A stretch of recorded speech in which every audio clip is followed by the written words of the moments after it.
नमस्कार, मैं डॉक्टर सपना अरोड़ा, एक आयुर्वेदिक ग्रेजुएट जिसको कि अपनी इस आयुर्वेदा रिलेटेड फील्ड में 35 ईयर से भी ज़्यादा का एक्सपीरियंस है। आज मैं आपको बताऊंगी कि खांसी, जिसका कि आजकल सीज़न भी चल रहा है, वो क्यों होती है, आयुर्वेद के अनुसार क्या लक्षण दिखाई देते हैं और हम आयुर्वेदिक रेमेडी से उसको कैसे ठीक कर सकते हैं, उसका कावा बनाकर, उसका काढ़ा बनाकर हम कैसे उसको सेवन करें कि हमारी खांसी जो है वो जल्दी ठीक हो जाए। साथ ही साथ मैं आपको बताऊंगी दादी नानी के टाइम से इस्तेमाल में आता हुआ एक अमरूद का नुस्खा कि हम उसको किस तरह से सेवन करेंगे कि हमारी खांसी में हमें आराम मिलेगा। तो आप अंत तक मेरे इस वीडियो को ज़रूर देखिए। खांसी जो है वो एक छोटी सी समस्या है जो कभी मौसम बदलने से, कभी एलर्जी से और कभी हमारी अपनी कमज़ोर इम्यूनिटी से भी हो जाती है। जब हम सांस लेते हैं तो धुआं, जिसको कि हम स्मोक कहते हैं, धूल, डस्ट और पोल्यूटेड जो एयर होती है वो हमारे लंग्स में चली जाती है, जिससे कि हमारे रेस्पिरेटरी चैनल्स जो होती हैं वो डिस्टर्ब हो जाती हैं और साथ ही साथ हमारा शरीर जो होता है उसमें वात और कफ दोष जो होता है वो भी बढ़ जाता है, जिसकी वजह से हमें खांसी होने लग जाती है। उसका रिजल्ट क्या निकलता है, गले में खिचखिच होने लग जाती है। खांसी चाहे वो ड्राई हो या वेट हो, दोनों तरह की हो सकती है हमें, और सांस लेने में हमें तकलीफ भी हो सकती है। मीन्स हम ब्रेथलेसनेस महसूस कर सकते हैं, एलर्जिक स्नीजिंग हो सकती है, मतलब बार बार हमें छींकें आएंगी या कंजेशन महसूस होगा।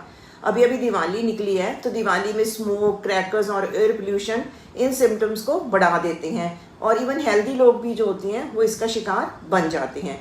आयुर्वेद कहता है कि उष्ण, दीपन, पाचन, हर्ब्स जो होती है या और साथ साथ में माइल्ड जो रसायन रेमेडीज़ होती हैं, अगर हम उनको सेवन करते हैं तो हमें खांसी की दिक्कत कम हो सकती है। रेस्पिरेटरी ट्रैक्ट को डिटॉक्स करना और दोषों का बैलेंस करना ही आयुर्वेद का मेन कारण है। आयुर्वेद कहते हैं कि हर खांसी एक जैसी नहीं होती है।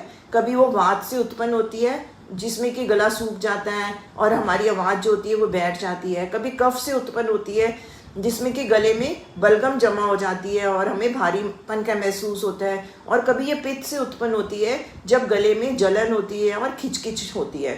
आज हम सीखेंगे घर पर बनाए जाने वाले आयुर्वेदिक कावा, चाय और घरेलू नुस्खे जो कि खांसी को जड़ से मिटा देते हैं और साथ ही साथ हमारी इम्यूनिटी को बढ़ाते हैं और शरीर को संतुलित करते हैं, दोषों को बैलेंस बनाते हैं।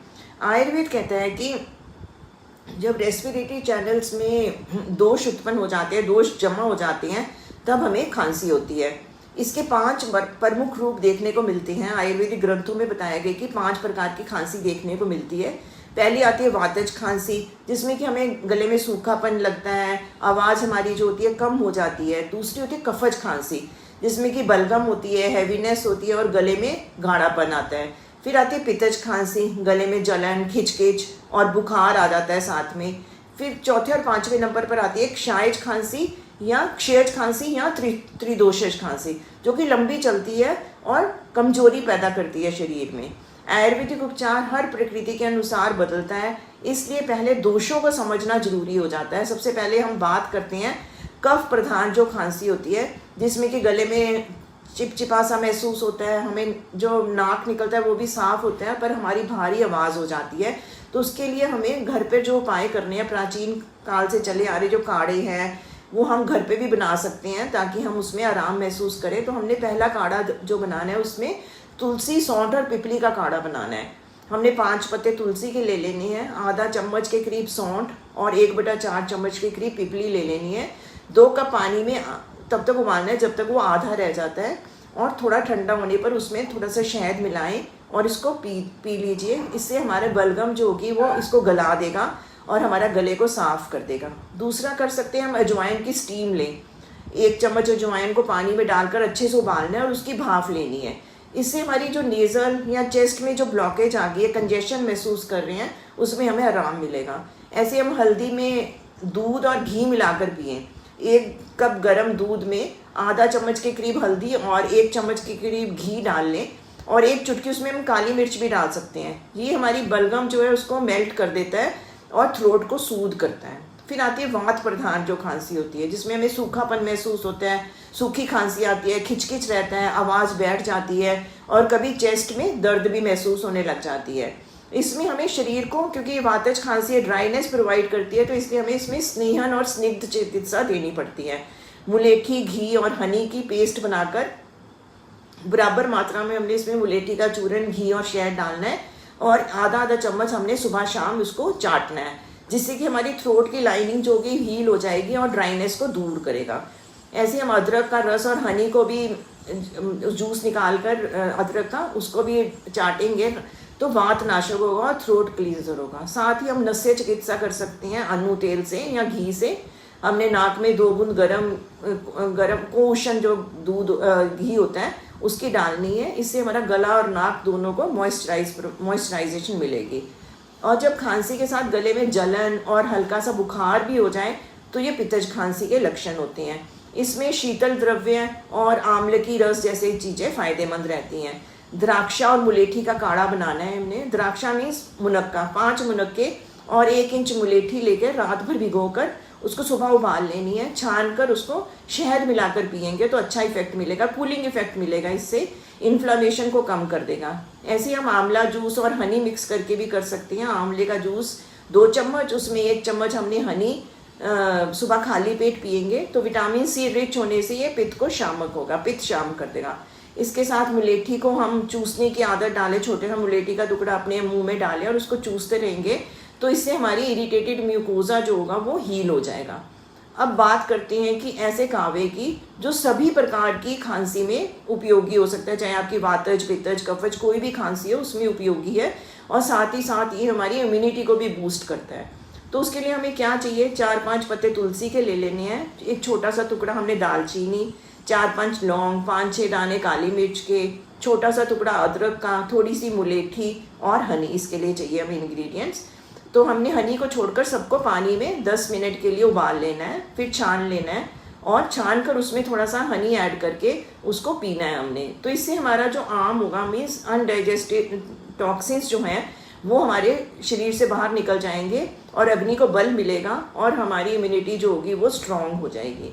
कुछ पथ्या भी हैं, कुछ काम करना है कुछ नहीं करना है खांसी के दौरान, तो उसकी बात करते हैं।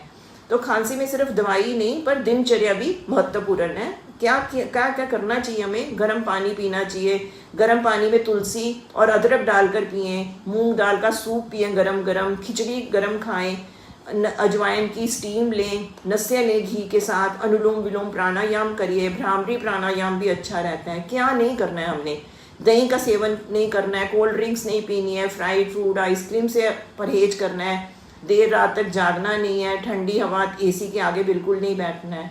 तो अब बात करते हैं दादी नानी के टाइम के नुस्खे, जिसको कि मैंने आपको पहले बताया था। एक अमरूद ले लेना है जो कि ना बहुत पका हो ना ही बहुत कच्चा हो। उसको हमने गैस पर या तवे पे रखकर भूनना है जब तक कि उसका बाहर का छिलका ब्राउन नहीं हो जाता। मीडियम फ्लेम पे करेंगे। जब वो आपको लगेगा कि उसका छिलका ब्राउन हो गया तो हमने उस छिलके को उतार लेना है और उसके अंदर के बीज को भी निकाल कर हमने उसका जो पल्प है उसको रात को खाने के बाद या शाम के टाइम पे सेवन करना है। तो भुना हुआ अमरूद के जो फायदे होते हैं, ये बलगम को कम करता है। रोस्टेड गुआवा जो होता है वह स्ट्रिंजेंट गुण लिए होता है, तो गले और जो हमारी ब्रोंकल लाइनिंग है उसको टोन कर देता है, जिससे कि हमें बलगम साफ हो जाती है और हमारा गला भी साफ हो जाता है। थ्रोट इन्फेक्शन में भी ये हमें फ़ायदेमंद देता है, क्योंकि इसमें विटामिन सी और टैनिन्स होते हैं अमरूद में, जो दोनों ही जो होते हैं एंटीबैक्टीरियल और एंटी इन्फ्लामेटरी प्रॉपर्टीज़ लिए होते हैं। तो हमें जो गले में हमारे बैक्टीरियाज पनप रहे हैं या थोड़े सूजन आ गई उसमें फ़र्क पड़ जाएगा। तो गले की सूजन और खिचखिच जो होगी वो कम हो जाएगी। ड्राई कफ में भी सूदिंग इफेक्ट देता है इसका सेवन।